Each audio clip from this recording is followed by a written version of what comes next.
15 jours après la manifestation record qui avait rassemblé 15 000 personnes, les syndicats attendaient la même ampleur de mobilisation, voire plus, contre cette réforme des retraites qu'ils estiment injuste. À l'heure où le cortège se met en route, pour l'intersyndicale, l'objectif semble atteint. Manifestement, il y a autant de gens, les gens ont répondu à l'appel des organisations syndicales et je pense que véritablement les gens prennent de plus en plus conscience que ce projet est insupportable. Et parmi ces manifestants, la même revendication, le retrait pur et simple de la réforme. Défend surtout nos enfants.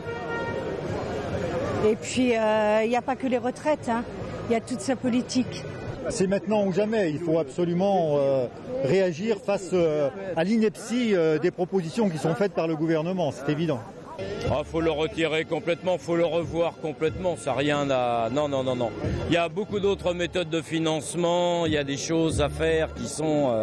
Quand on regarde les dividendes versés par les entreprises du CAC 40 par exemple, c'est phénoménal. 34 milliards en 2009, une année quand même de crise.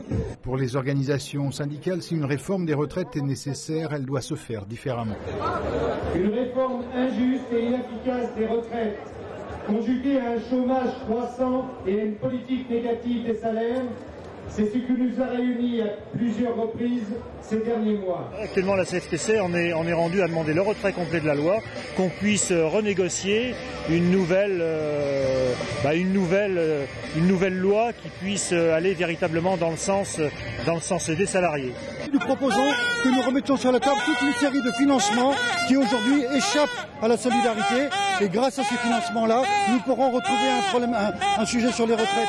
Mais en même temps, il faut recréer une dynamique d'emploi car avec de l'emploi, avec des salaires, nous n'avons pas de problème de retraite.